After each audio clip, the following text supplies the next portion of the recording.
बिहार के पूर्व deputy CM Tejashwi Yadav ने एक बार फिर बिहार सरकार पर हमला बोला है। सोशल मीडिया प्लेटफॉर्म एक्स पर लिखा है कि ना छल, ना कपट, ना झूठ, ना जुमला, ना खोखला भाषण, ना खोखले वादे, ना फरेबी सपने, ना कपटी शासन।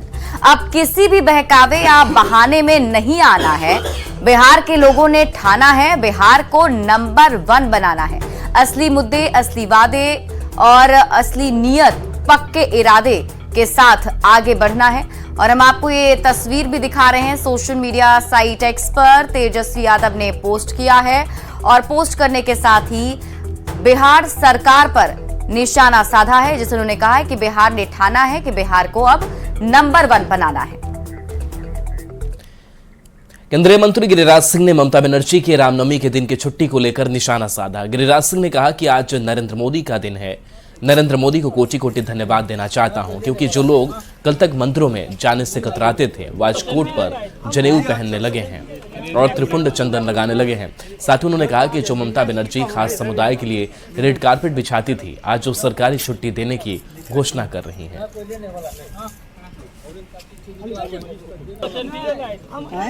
नरेंद्र मोदी को मैं कोटिशः धन्यवाद दूंगा।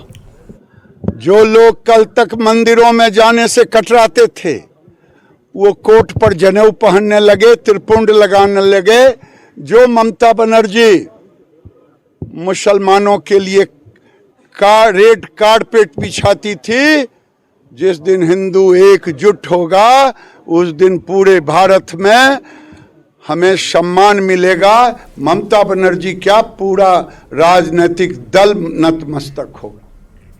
आरजेडी ने अपने कोटे के 4 विधान परिषद की सीटों में से 2 पर मुस्लिम उम्मीदवार उतार दिए हैं, जबकि जेडीयू ने 2 एमएलसी की सीटों में से 1 पर मुस्लिम उम्मीदवार उतार दिया है। सवाल है कि क्या इसका असर लोकसभा चुनाव में पड़ेगा।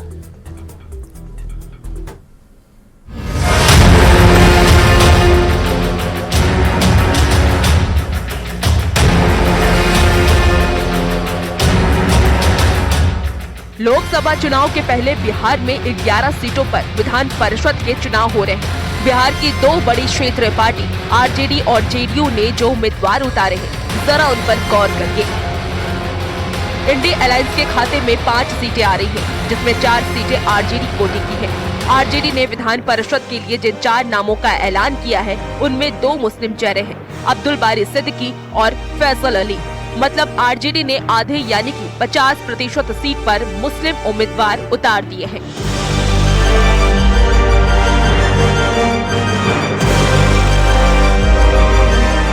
कुछ ऐसा ही हाल जेडीयू का है। जेडीयू के खाते में 2 सीट है।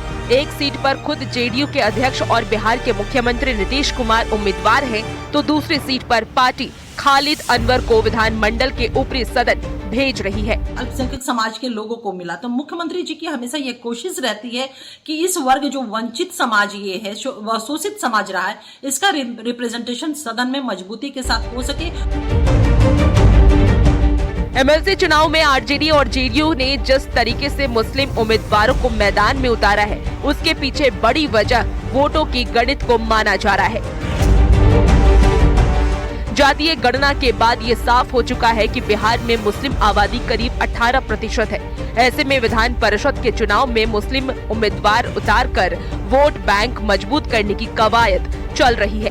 हालांकि आरजेडी के नेता पार्टी के 15 एमएलसी की जाति गिनाकर ये बताने की कोशिश में है कि उनकी पार्टी सिर्फ माई की पार्टी नहीं बल्कि A to Z की पार्टी है। दिख रहा है और उसको अगर कोई दूसरे दृष्टि से प्रस्तुत कर रहे हैं या दूसरी दृष्टि से देख रहे हैं, तो ये उनकी सोच है। अब आरजेडी के नेता भले ही अपनी पार्टी को A to Z की पार्टी बताएं, लेकिन बिहार में आरजेडी को MY समीकरण की ही पार्टी माना जाता है, जिसके 12 मुस्लिम विधायक हैं। कांग्रेस के 17 में से 4 विधायक मुस्लिम समाज के हैं, तो जेडीयू ने एमएलसी की 2 में से 1 सीट मुस्लिम उम्मीदवार को दे दी है। वहीं दूसरी ओर बीजेपी भी पासमानदा मुसलमानों के हक की बात करती है।